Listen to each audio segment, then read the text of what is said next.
Hey everyone, welcome back to the J Lounge. Of course, you guys know I am your hostess with the mostest, Miss J, aka Miss Simone Jackson, here to bring you guys another great episode of the J Lounge. Of course, you guys know the J Lounge is a celebrity-based podcast show where we talk with celebrities about various topics and discussions. I am uber excited to be introducing my next guest for today. He is a director. He's creating beautiful movies, and I just wanted him to be on here because I've been taking notice of his work. So I hope everyone takes notice and support his work as well. But everyone, please give a super warm welcome to Mr. Jeremy Hersh. Hi, Jeremy. Hi. Oh my God. I think it's so, to call me a celebrity is, yeah, I wanna say like that's crazy, but I guess I should just say thank you. I'm so flattered. Well, yeah, of course. Of course. It is my pleasure to be able to speak with you today, Mr. Jeremy. Like I said, I've been catching notice of your work. I'm going to go ahead, though, and fire the first question at you because it's a question I've been Yeah. dying to know. What began your passion for directing films? So you this is an interesting question, and I think that if I really think about it, like when I was like 10, that was be a director, and I think it was like I when I was like 5, I wanted to be an actor. Actually, there's a funny family story about once I there was a moment where I said I want to be an actor or an actress because I actually don't I didn't know what the two words meant. Like I didn't know the difference. But so when I was like 5, I had this like need to be validated. I wanted to be up on a stage being applauded, I think. And then when by the time I was like 10, I was able to see like I loved like Mel Brooks, and I was Ooh. kind of I was just someone who the movies that I liked, it was more like it was more like I liked a specific.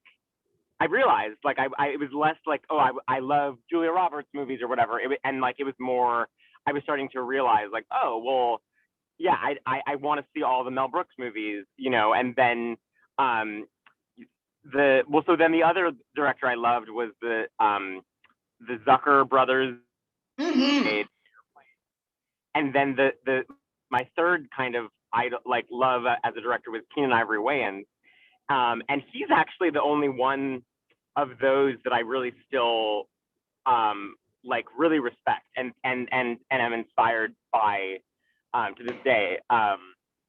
But so then I think I went to college and I had to kind of contend with like this like narcissistic 10-year-old made my like most important life decision for me. Like what oh, this is like a recipe for disaster, and it's entirely based on just like a superficial desire to be applauded. And so I had to really think about it, and I realized like that it's it's a messed up world that we live in. Can I swear? Mm-hmm. I'll say okay, but and and the film industry itself is like a very racist and sexist place, Oh, yes, and absolutely. like so just in terms of like as a working environment. But and then it's also like it is like not to like toot our own horns or whatever, but like it's a propaganda machine. Like film is like how people really form their. It's a big part, I think, of how a lot of people in the world form their worldview. Mm-hmm. And so I was like, that's my new kind of driving force is like trying to, and it's not like oh I think I can save the world or something, but it's like if I could you know I don't know do a rewrite on some script to make it less egregious, you know like it's like Uh-huh. harm, then I think it like so that's kind of what and I do have dreams of like one day I'm like I don't my brain doesn't really think in terms of like TV arcs, but I would love to create a TV show and be able to like bring on like a team of people and like that are I guess I'm trying to say is like I'm very inspired like by what Ava DuVernay does on Queen Sugar. Mm-hmm. her hiring, the way that is happening. But yeah, does that answer your question? Yes, it does. No, I agree with you. I do. I love that you're willing to admit, that yes, yes, the film industry can be a creative, inspiring place, but it does have this dark side, being racist and sexist at the same time. So, many directors that I've interviewed, it's a refreshing, that was a refreshing way to say but still, you know, letting people know, hey, it's great, people want to be in the film industry, but realize there's a very, very ugly side to it. So to keep that in heed. So Yeah, like I'm truly excited to like to try to chip away at that, like in I have no illusions about actually me personally being able to have some huge effect or something, but I think I could have some effect on, I don't know. no, I get you. I get what you're saying for sure. But going on to the number two question, Mr. Jeremy, you have a very interesting and creative collective, film work with natives, actresses, and of course the huge award, darling, the Surrogate. But can you tell me, as a director, what type of stories do you like to tell in your films? Well, I guess it's really I'm always trying to um look to explore some social issue and to in my like to ask some questions, to explore social issue in a non-didactic way, and to do all of that through a character-driven story, because I'm a very director who's I mean, really the joy of it, because that's the other thing, is like once I started actually doing it, I found like it really is like my greatest joy in life to work with actors. Very actor driven. So trying to find kind of ways to weave in, something that's maybe thought provoking or hopefully thought provoking, while telling like a simple story about relationships. Yeah, I agree, I love that. That's kind of the little theme in your storytelling, a little bit about the social issues and relationships. So I get that from, like I said, all the 3 movies that you've done. But I'm also interested to know, Mr. Jeremy, name 3 directors you look up to and why. I want to hear what you have to say about this one. Like, Okay. but your top 3. But okay, so Eliza Hittman is a big inspiration to me in a number of ways. And I think especially with her recent film Never Early Sometimes Always, she's doing exactly, like, to me that's like, I can't think of a better example of like really bringing up important stuff.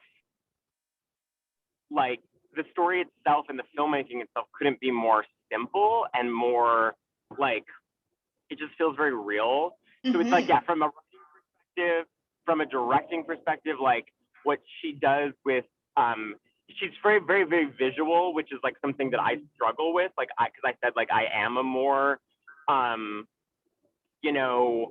dialogue driven like thinker, but so her films like are, her 3 films are like 3 of my favorite films, and her methodology and there's she's kind of like, I would say, part of like a group of filmmakers that I think of that includes Barry Jenkins, that started out with a really low budget feature that kind of broke all the rules that were so often told about how to make a movie, in the sense that her crew on It Felt Like Love was like 4 people or something, like, and it looks great, I think, like, and so that's just really inspiring to me about how to, um, yeah, I don't know, how to use like the community around you, and Mm-hmm. like how to, um, yeah, how to make something that's like really, truly, truly outside of, truly independent. Because I think like nowadays, I don't know, like you look at a lot of movies that like we think of as independent, and it's like I'm like that doesn't feel like that's like a $20 million movie. You know what I mean? Like, so yeah, Eliza for sure. And then the so I'm gonna like kind of cheat, and I'm gonna kind of put two together, and so then I can have my third. But I'll Mm-hmm. say like tied, uh, Christian Mungiu and Steve McQueen. So Ooh. the I mean, 4 months, 3 weeks, and 2 days is, if I had to choose one single favorite movie, that would definitely be it. Um, and but like what they both do with long takes, I find very inspiring, and that's something that I try to do. And in a sense that it's like, there's like long takes, like, Alfonso Cuarón style. And I mean, listen, like I think Children of Men is like incredible, but in terms of like what I actually want to do, um, the long take in Hunger, Mm-hmm. like that's like it like because I have a theater background. And I mean, and when I say background, I don't really have a theater background, but I have like a love for theater that's like foundational to my brain, I guess is what I really mean. And and I've written a lot of plays. I definitely like finished film school and like thought like, oh, I don't really think the filmmaking thing is gonna work out. I think I'm more suited for the theater. And then like my movie got into South by, the Natives, the short got into South by, and then it was kind of just like, that was then it became like my community and my network was in film and not in theater. But and to this day, it's like people will say about my films, or they'll talk about other movies, and they'll use the term theatrical as a um as like an insult. And there's also like ignorance about like when they say theatrical. I'm like, have you seen a play recently? Because sometimes it's like not it, but it's sometimes I feel like it's like not an accurate term. But it's like, so what Steve McQueen does in that, so often, but especially in that one really long take, in Hunger, and then Christian Mungiu is sort of doing in all of his work, where you know uh, there's just so little cutting in any of his films. Mm-hmm. It's like leaning into the simplicity of it, and it's like instead of trying to like be like, well, how could we like shake up this like 20-page dialogue scene or whatever, it's just like so confident, and just like Mm-hmm. letting it, can you hear me still? Mm-hmm. Yep. Yeah, yeah. It's just like letting the the story and the performances, it's like trusting them to do it. And specifically, I guess, especially in 4 months, 2 weeks, and 2 days, it's so suspenseful actually, because I think our brains, especially now, are used to cutting so much, that when Right. something does, we're kind of almost subconsciously like waiting, and then when we're not, it's like suspense in like a very like organic way, that's like, because it's like the opposite of like suspense that's kind of completely created by like a spooky score that's like telling you to be nervous, you know what I mean? Mm-hmm. And Yeah. then so then the third would be, because I know that I'm just like cheating, but I have to throw in Oscar Farhadi. Like I just think um I love his films, and yeah, I mean, going back to like my initial thing about like kind of my mission statement as a filmmaker, he really is kind of a master of that. Yeah.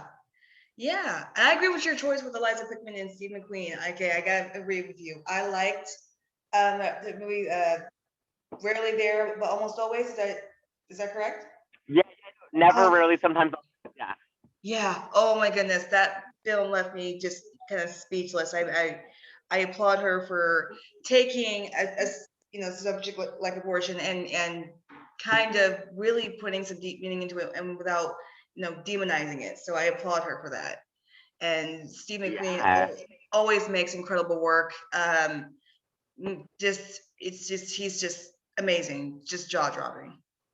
Yeah, and I mean, talk about like, taking a like I've kind of been waiting for someone to do with the TV medium what he's done with small acts in terms of just like each one is like different, and it's like this old idea that a TV show had to be like super consistent. To me, it's like in terms of its like visual style and its like pace and everything, like it's kind of to me like that's like a relic of like the era of like Cheers. You know what I Mm-hmm. mean? Whereas because it was supposed to be that you could watch it out of order or whatever. You didn't have to watch it from the beginning. And so if there was like an episode of Cheers that was like shot differently or something, it would be weird. But like, yeah, I've been waiting for someone to really kind of, um, uh, yeah, just like be as like playful in terms of like style as Mm-hmm. he is in Small Axe. Yeah, I agree. I do agree.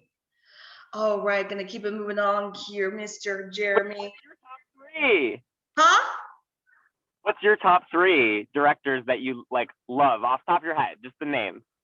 I like, okay, so off the top of my head, I like Tim Burton, I like Ava DuVernay, and I really love, oh geez. This is gonna be kind of cheap, but I love Clint Eastwood as a more of a director, as an actor. So I like his work as well. Interesting. I mean, I love Letters from Iwo Jima. Yes. Yes. And I love Million Dollar Baby. That's one of my favorite movies of all time. I can watch that movie for just like, I just love it. It's one of my favorite movies. Uh, Yeah, I love yeah, Hilary I Swank. love Hilary Swank. She's amazing. Always been a big fan of her work. Always. All right, there, Mr. Jerry. Just to keep it going, because for first-time watchers of your films, which films would you suggest they watch to understand who you are as a director? Well, I would say, watch like you mean by other directors? For first-time Or are watchers you of your films, which you suggest they watch to understand who you are as a director? okay, so like which of my films is like what you should start with? Mm-hmm. Okay, well, I would say honestly, I know it's so tough. I mean, I haven't made that many films. I would say, I don't know. I guess I would say if you could only watch one of my things, just dive in with The Surrogate. I mean, I still love my thesis film Natives. It's not like there's a lot of things about it that feel uh that I'm like, oh, I would do differently now, and that like it was like a short shoot with students. But in terms of like the script and the performances of Natives, I am proud of it, and it is like shorter. So I don't know, maybe Natives, because it's 20 minutes, and I think it does kind of convey my thing in terms of the mission statement that I said. So Mm-hmm. I don't know. Yeah, that's a tough one. No, but that's a good one to start with. The Surrogate is a great one to start with. I couldn't agree with you more. If I want to tell my audience to watch any movie of yours, I was told then to start with The Surrogate first, for sure. Awesome. Yeah. All right, Mr. Jeremy, going on to the number fifth question. Where can the J Lounge audience follow you and your work? Where are you on social media? I'm on Instagram and Twitter it's just at Jeremy Hersh. Yeah, and I mean there's a if you follow me on Instagram, you'll see that there's also a page for The Surrogate, which is at The Surrogate Movie, and that post like there's a lot more posting happening on The Surrogate page. I don't post a ton on my own Instagram. But yeah, I'm like getting more into Twitter lately. Yes, me too. Me too. That's becoming one of my like number one like social media platforms to use is Twitter. So don't feel bad because Yeah. I'm addicted to it too. All right, going to the number 6 question. What future project are you involved with that you can dish about to the J Lounge audience? Well, okay, so this is just something that I've been working on for a while, like as an idea, or it's a play, and it's an adaptation of the Ibsen play Enemy of the People, and it's set in, because that play was written in the 1890s, and my version is set in, I'll say like it's not today, but it's set in like the recent past. And like I've been interested in this idea for a number of years, and for listeners who haven't read that play, it's the main character is this guy who is kind of frustrated. He owns a spa, and he and his wife, and he's frustrated because the town he discovers that the water supply is like carcinogenic, and so he's like, well, we have to shut down for like a year or two and figure all this out and fix it. And everyone else in the town starts to basically be like, well, like, the thing is, your spa is such a draw for tourists that our businesses, like my restaurant and my inn or whatever, they'll have to shut down if you shut down. So it's like a thing where already years ago, it was like this amazing, so many parallels in terms of like climate change denial. But then now there's so many parallels with COVID.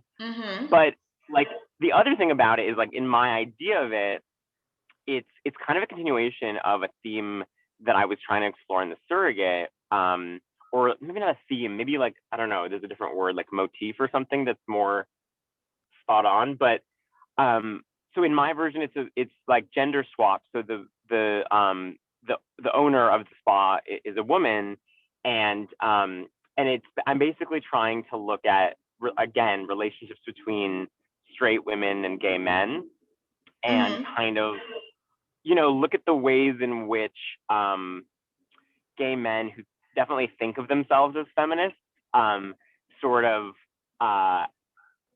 aren't actually. Right. Right. Like that it's it's like their misogyny can be this like really insidious thing that kind of can hide in plain sight. No, you're definitely right, and that's very interesting to explore, especially in your next film. So I definitely highly encourage my audience to keep an audience on that. It's a play on your next play. I definitely highly encourage my audience to keep an eye on that, because it does sound very, very interesting. So I like it when people tell complex stories like that, because you don't see it as often in plays or in films. So continuing to explore those type of stories is awesome. Thank you. Of course. Going on to the number 7 question, Mr. Jeremy, what goals do you hope to achieve in your career?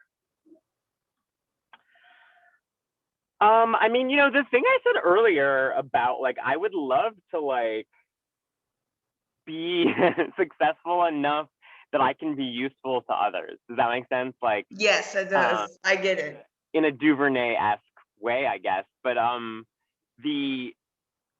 I also just like, I mean, like I said, like, I love plays. I love theater. I've written a bunch of plays, and I think there's nothing more like enjoyable for me than seeing like a great play.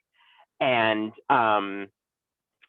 so I guess I also, it's like, yeah, I mean, and I haven't, it's been hard. I mean, the New York theater world is very hard, because I think part of it is that there's not that many slots every year to produce, and a lot of them are filled already with like, playwrights who are already established and famous. But so yeah, I guess like my goal is that like I will get like an off-Broadway production of something. That's, I guess, if I had like a genie and that I could wish for one thing, yeah, it would be like, the Public Theater or Playwrights Horizon, Ooh, or Soho Rep producing a play of mine.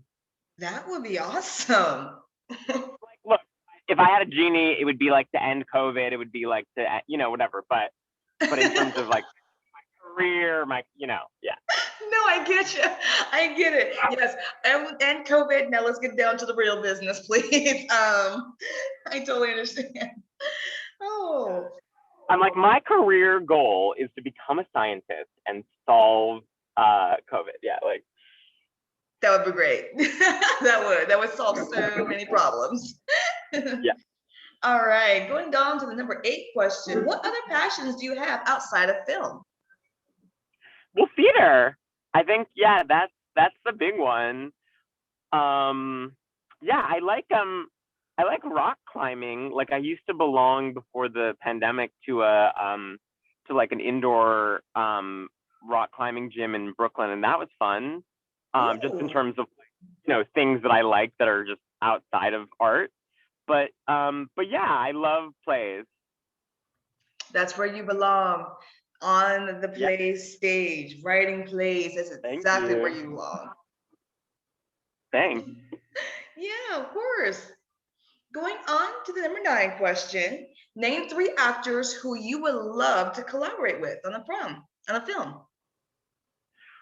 Well, so I mean, there's like basically every actor that I've worked with in the past, I would love to again. And like going back to natives, like Emily Young and Kendra Milanchuk, who are the stars of that, like I can't wait to work with them again, and I'm sure that I will. And like we've become good friends Aw. in the years since then.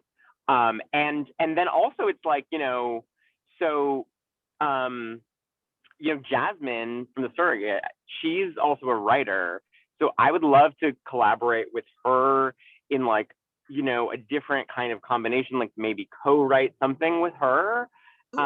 In addition to like, I definitely want to like, work with her as an actor and me directing her again. But yeah, I'm excited I hope that it's like a lifelong thing of like, working together in like kind of various configurations. And that's also, like I sort of already have that kind of relationship with Taylor Hess, who is like is one of the producers of The Surrogate and was the producer who was like the initial producer who was like, shepherding it when it was just a script and giving notes on like 100 drafts of the script and trying to get it out into the world. And she's also the actress, the main character in Actresses. So I'm excited to work with Taylor again in the future, like in a director actor way, and in a in again many different. I mean, we've already gotten to work together in many different configurations. But do you mean like, is this a question where people tend to answer like with like famous actors? No, you can name any actor that you like. Because there's also like I do have like a list that I can certainly think of like dream people just off the top of my head. Yeah. Sarita Chowdhury, I'd love to work with. Issa Davis, I'd love to Ooh, work with. yes. Like, talk about amazing New York theater actor, and I mean also a Yes. writer, who there's like a new thing that something of hers that's happening this May in like an outdoor capacity in New York. So that's really exciting. That Um, is. and then the third, I really love Marin Ireland. Do you know her? No, what is she playing? Classic New York, like theater actor. But I mean, and of a younger, like as classic as you can be, and be born in like the 80s. But she's one of the daughters in The Irishman, who it's one of my favorite Oh, films. She's the one who's kind of like confronts him and is like, I don't really think I know you that well, Dad. Um, the one who's not Anna Paquin, but has like a scene with him near the end. And she's been in like a million movies and stuff in like character actor type parts, but in like on the New York theater, she's like, she's one of the greats. Ooh, I like your choices. I do, I hope especially Issa Davis. her in a play. I mean, yeah, they're all plays, but Issa Davis, I've been obsessed with her for a while, so I'm so glad you said her. That just made me excited because if you Where guys did you first come across her work? Issa Davis. Yeah. So wait, is Issa Davis? No, I'm thinking of Issa Rae. Ooh, I'm sorry, wrong person. I'm thinking of Issa Rae. Of No, my no, no. I would love to work with Issa Rae also, and because what combination of actors I would love to see is Issa Rae and Larry David like in like a movie together somehow, just like screaming at each other and being like, "You are ridiculous!" Like, for some reason, I think that would be great. But no, Issa Davis is she's a playwright and an actor and a singer in New York. But she also, I'm sure you've seen her in smaller parts in tons of TV shows. Like she has a small part on Succession. She's the politician that Siobhan works for in season 1, and whose husband has the scandal, that becomes like the sort of plot. But I hope that they bring her back, that character back, because certainly, like, politicians, and like I think I think it could be really fruitful for her character to really come back in some way later. But yeah, she's another, like, legend of New York theater, and like she was in Passing Strange on Broadway, which you can see the Spike Lee documentary, concert film or whatever, the recording that he did of that musical, which is like, it's, I mean, his filming of that. I mean, I know people like are like going gaga over his the David Byrne thing that he did, but like the Passing Strange thing is equally like impressive as just an example of a filmed play, which is not easy to do. But yeah, she and her, I mean, if you look her up, like it's Eisa Davis, and she has like a very interesting family history as well. Ooh, actually, I have her pulled up right now, and I'm checking out Yeah. all the things, Secessions. Welcome to the Rileys. Ooh, I think I remember her. Okay, I think it's coming together. Yeah. And so I think she's been a writer on She's Gotta Have It, the TV show. Oh. And actually, in my opinion, wrote the best episode. Mm-hmm. Gotcha. I think it's all coming together. Okay, I think I'm starting to recognize who she is. Ooh, I might have to get her on my show. Thank you for running around again. Yeah, well, and yeah, I hope you get to see her in a play one day. Oh, that would be wonderful. I would love, definitely. I've never seen a play before, so I would love to see one. Oh my God, you have to come visit New York and let me know, because I'll recommend in the future, when I assume plays will eventually come back. Right. No, I get you. I get you. Trust me, if I'm in New York, you will be the first person I will let know, because I want to see a play in New York so bad I can't even stand it. That's on my bucket list. Oh my God, no yay.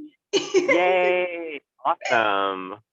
All right, Mr. Jeremy, I'm gonna fire the last question at you, all right, before we wrap up here. What's been the biggest achievement in your career so far?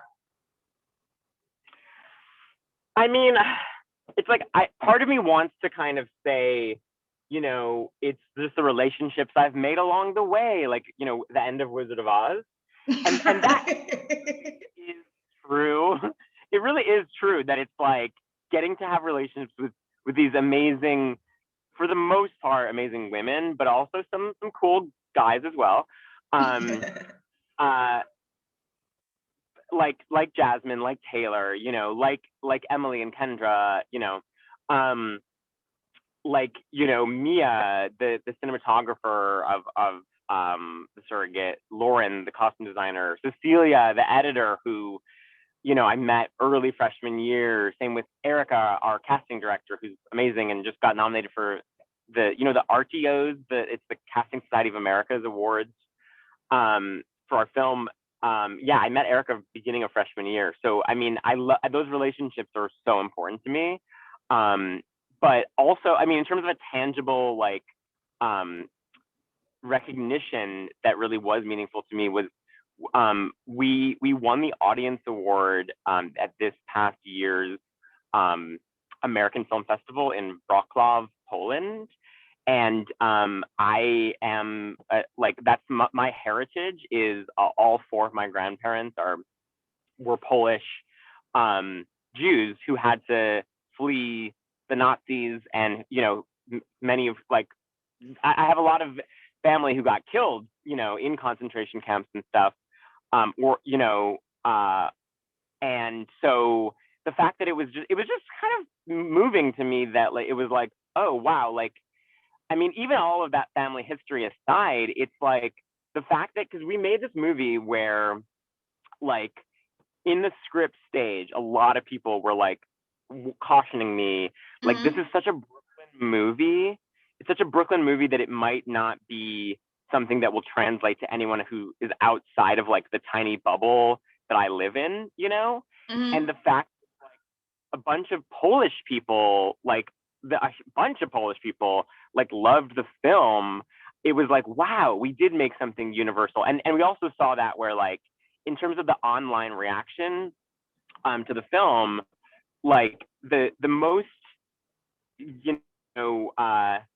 like consistently the week of the most consistent like praise on Twitter and on Letterboxd and stuff for the film was the week that we were in the Sao Paulo International Film Festival in Brazil. So that was another thing of like, wow, like like we did make something that is somewhat, it's talking to people outside of our bubble, and it is somewhat, universal, the themes that we're exploring.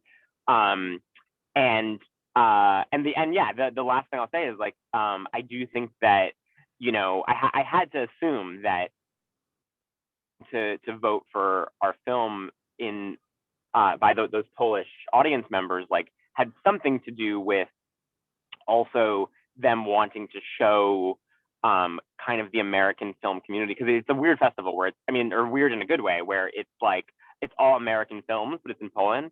So I kind of felt like they were trying to communicate something about how, like in their country right now, the government is banning abortion, and it's been very moving to see the like incredible turnout for these protests and stuff.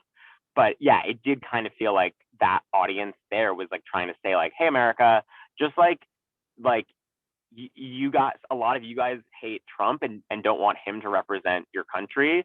Like we are, yes, we're Polish, but no, we're not anti-choice. Yeah, I get you. So that's amazing, though. That's really powerful. And I appreciate that. And I really like the fact that your films, kind of made such waves over there and here as well. Because like I said, I know that The Surrogate here was an award nominee, darling. I know that it was played in is it the SXSW Film Festival? Well, yeah, South by Southwest, yeah. So I that's where I first caught wind of your work. So at Force the Surrogate. So cool. Yeah, no, that's one of my favorite festivals to check out new films. So that's where I saw everything. So, but yeah, Mr. Jeremy, I appreciate you becoming on my show and giving us your powerful thoughts. As a director, you're incredible. I cannot wait to see more of your work. And I hope you continue to make more plays until your heart is content, because I know that's exactly where you need to be, is plays. I can see that's where you definitely belong. So I hope that definitely happens. But I really do appreciate you talking with me today. Thank you so much. This is so fun. Great talking to you. And yeah, this is awesome. Yeah. No, I hope we can talk again soon. Yeah. Yes, because I would love to have you and the lead actress. I would love to have you guys on together, so you guys can really get more into deep with the surrogate and stuff. So hopefully we can make that happen, because that would be great. Okay, you're on. I'll right now. Absolutely. Okay, everybody. Of course, you guys know I am your hostess with the mostest, Miss J, aka Miss Simone Jackson. I want to thank my incredible, amazing just Mr. Jeremy Hersh. He is director. Please go and support his films and, of course, support his plays as well. And like he said, hopefully we'll be back soon and we'll be able to have the lead actors in his film to be talking about the surrogate more. So hopefully we can make that happen because that would be amazing. But until then, I definitely want to thank everyone for listening in. I want to thank Mr. Jeremy, and I hope everyone has a wonderful day. Till then, bye.